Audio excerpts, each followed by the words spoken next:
Who's up next in the golden chair? Certified stress management and AI professional, LMarie. Welcome to this episode.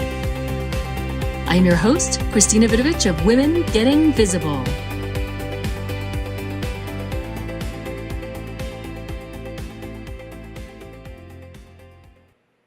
Hello, everyone. I am Christina of Women Getting Visible, as you just heard, and I am so excited. Tomorrow, we have the Women Getting Visible event of the season of the year right here in Washington, D.C. I'm so excited. We have 21 amazing women speakers, 14 educational workshops, time for networking, a musical guest, VIP dinner, and women from across the country coming to join and listen to speakers like our guest today, LMarie. LMarie is a powerhouse business strategist, international speaker, and founder of the Biz Oasis, the oasis for busy professionals equipping leaders to rise higher, scale smarter, and lead without burnout. And welcome, LMarie. Hello, Christina. Oh my gosh, I am looking forward to your amazing event tomorrow. Oh, me too. Well, the whole weekend. Yes, exactly. Is the energy is on the rise, and it's so exciting. A lot of people are like, oh, are you scared? Are you nervous? It's the first inaugurals. I got this. You do. That you do. Yes. And it's funny because I've said it before, as a ballroom dancer, I've put on shows several times over 20 years, from up to 1,000 people watching little dancers to big dancers on stage. And we got this because I'm in a room of amazing professional women like you. So, LMarie, tell us where you are today and a little bit about what you do other than being just amazing and keeping people from burning out. Well, that's one of the places I am today, is avoiding stress and burnout on my own. I was in global corporate leadership for many years now. I identify as 29, but I spent over 25 years in corporate leadership in the telecom industry. I've traveled extensively. I've been to Hong Kong, Brussels, London. I've done extensive travel, and I never realized at the time how burned out I was. And truth be told, I was a single mom. I had just gone through a divorce. I was a single mom. I had 2 little ones, and here I am trotting around the globe, managing and leading teams. And sometimes we just go, right? We don't stop. We don't take the time to realize that stress is real. So here I am now, helping others to realize the reality of stress. Sometimes when you have, let's say, skin conditions or alopecia, hair conditions, or heart conditions, those sometimes are derived from stress. So now we leave burnout and we leave stress behind us, and we do things in a more strategic and steady manner, because guess what? It's going to be there tomorrow. Yes. So that's where I am now, teaching leaders how to lead without stress. And it's fantastic. It's funny because one of the things that I knew was a trigger for me was that once upon a time, it was exciting to get alerts on your cell phone. Ooh, I have an alert. Ooh, I have 4,800 and something emails that I haven't read that I saw just this morning. And I'm like, nope, I have turned that some time ago. I've turned that alert off because it's okay. I'm going to get to it when I get to it. Yes. And we were always it was a term, thriving on chaos, right? Who said we had to thrive on chaos? I kind of like the beach, just laying out chilling on the beach while other things or while other things are going on. Yeah. So there's no rule that says that we have to thrive on chaos and that stress equals success. Less stress equals more success. When you learn how to leverage, strategize, and delegate, that's where you become successful. Yes. And it's interesting because when I throw this all of what you do into the terms of visibility is you're visible to everybody else. You're visible to your family because you've got to be there for them. You're visible to your people at work because they need to get a hold of you. But you stop being visible to yourself because you're putting everything out. And I love that you're telling and teaching people how to turn back in and go, wait a minute. Num- Absolutely. Number one needs to be taken care of first. And again, it goes back to the evolution. Self-care is not selfish. Setting boundaries is not selfish. We have to, and I even teach, team members. You're engrossed in a project and someone comes banging, busting your office, and their situation is urgent, and then when you look at it, it really wasn't that urgent. So now your project is slightly delayed, or what you had on your list of things to do for the day has gotten out of sync because someone decided to just come in your office and dump their stuff that wasn't on your list of things to do. So those are, if you ever took time management, those are time robbers. How do you reel those back in? How do you set boundaries? How do you set healthy boundaries so that you're not perceived as rude or aggressive? So we strategize and teach those things. And now, since I am technology 25 some odd years of technology, I'm also teaching how to implement AI tools to take over some of the tasks, strategizing with AI tools. And it's funny because AI is the buzzword, right? But AI has been around forever. And I tell people, I have people, oh, AI, I'm scared of AI.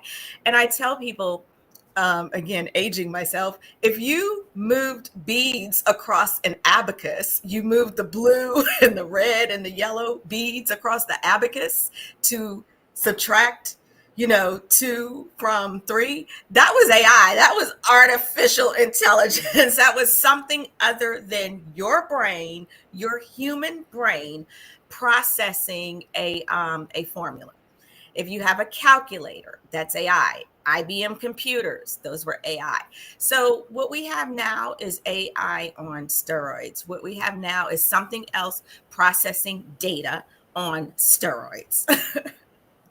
And it's so incredible because exactly that, what you just said, it has been around us for so long that it has just become a part of our life, and certain things that we're not even thinking about. Even going shopping, you're going to the store, all of those things are being taken care of without somebody going punch, punch, punch those numbers in the cash register anymore. So Yeah. yeah. And I love the fact that you're teaching people how to integrate it into their lives, because in today's business world, even personal world, it is so important. I even know a couple ladies who use it for their mental health, of saying, I need to meditate on this. Can you give me some ideas of ways I can chill myself out? Yes, yes, and it does do that. I do caution. I do throw a little caution in the wind that if you are stressed out, if you are really feeling depressed, or if there's something really going on, I don't want you to depend on AI for health reasons.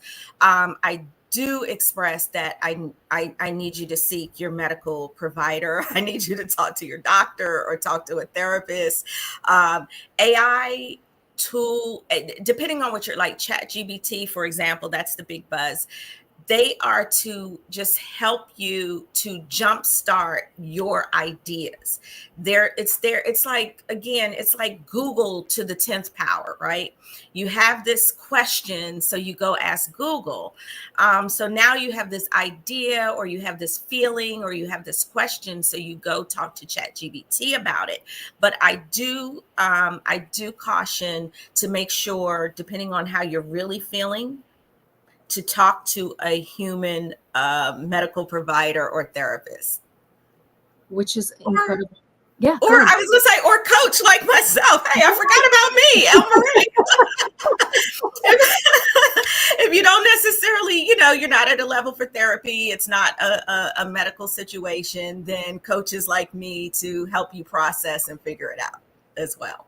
Yeah, absolutely. And it's so important. It's so important. My degree is actually in psychology. And that is the one thing that I always tell somebody is like, if you need to start by just talking to someone you trust, even if it's somebody you know, they'll say, hey, you know what? I can't carry that for you. Somebody needs to take care of you, whether it's your physical health, your mental health, your emotional health. And I think that's great, great advice, especially in the world and day of AI. So Exactly. And all of those, and what you just said is key, because all of those tie together. Your mental, your physical, and your emotional, all of those tie together. The brain processes everything for the physical body. We treat ailments like diabetes or blood pressure, but we have to really, really treat the ailments of the brain as well. So, how did you get into your journey? What was that turning point that said, I need to be a coach. I need to help other people who are out there? Oh wow, that's a really good question, Christine. Again, after spending years in corporate technology and corporate leadership, I had this brainstorm bright idea in 2020. I've always I guess my hobby per se has always been spa and self-care. So again, when I traveled extensively, when I left the country, I would seek out spas. So I've been to a spa in Hong Kong, I've been to a spa in London, and I had this bright idea at the end of 2019 to open a day spa for busy professionals like myself. It went into 2020, and it was an interesting journey. And I met a lot of stressed out people during that time. I had a 3-year lease, and I met so many professional women and men that were just stressed out. So when I closed the physical brick and mortar, I said, I still want to help people. I still want people that are stressed out to understand that there are other paths, there are other avenues, and it doesn't necessarily have to be the physical, getting a massage, or getting a facial. Let's start working on let's start working on the mind. Let's start working on stress management. Let's start working on self-care. Let's start working on setting boundaries, healthy boundaries. Let's start putting strategies and tools in place for especially entrepreneurs and business owners. So I even launched what I call the Boss Brunch for this next year will be the 5th one. Business Owner Success Strategies is what it stood for. So I'm always thinking of what is the strategy to overcome stress. Ooh, I like that a lot. Thank Well, you. I haven't asked you my magic question that I love to ask everyone is on your own personal visibility journey, Mhm. because you've been doing so many things with your work in your personal life, everything. In your own visibility, if 0 is invisible and 10 is absolutely visible for yourself, where are you in your visibility scale? I absolutely love that question. So my visibility scale, for myself, I would probably say a 5.5 to a 6, right? I've always been that again, the strategist behind the scenes, even in corporate telecom, when a project, was delayed in delivery, or we were having vendor issues or whatever. I was the one behind the scenes fixing it, and, kind of like the cleanup girl, get that vendor straight, do this, do that. And I was always behind the scenes delivering with a high level of excellence. Now I am navigating coming forward with visibility, especially with social media so prevalent, right? So I'm the one that's like, no, I don't want to go live. I don't want to do, but I am starting to do that more. And something that I do also teach, again, with those AI tools, because not to be stressed out trying to be visible, I help you clone yourself. I help you navigate HeyGen and systems that you can actually create yourself and broadcast whatever it is you want to broadcast at any time. You set it, kind of like set it and forget it. So I'm also teaching how to apply the strategy of those tools out there so that you don't have to stress out about being visible. Yes. And here's another fun question for you. What is your legacy message that you have from everything that you would put together? What legacy would you like to leave behind?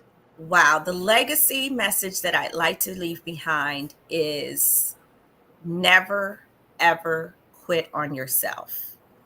Always bet on yourself.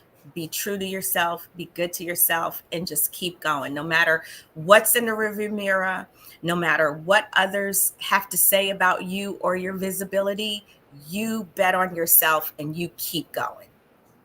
Ooh, that is some powerful words. Bet on yourself. So how can people find you if they want to get in touch with you for your coaching? Sure. They can reach me on 301-818-1997, or they can visit the bizoasis.net. That's TheBizOasis.net. thebizoasis.net for LMarie. I cannot wait to hear you speak and share your wisdom this weekend at the Women Getting Visible conference. Thank you so much for your time today and sharing your wisdom today. Thank you, Christina, and I'll see you tomorrow, and I'll see you the weekend. And for your viewers out there, if they don't have their ticket, they better hurry up and get their tickets. So thank you, and I look forward to it. Oh, thank you. Who will be up next in the Golden Chair? Join us next week. I am your host, Christina Vidovich of Women Getting Visible. Let me personally invite you to the Women Getting Visible show and conference October 10th through 12th in Washington, D.C. We'll kick off Friday night with our VIP reception. Saturday, we'll have powerful keynote speakers, incredible workshops, and networking opportunities. After the Back to Me session, you'll walk away with confidence on Sunday. Join us and get your visibility journey energized.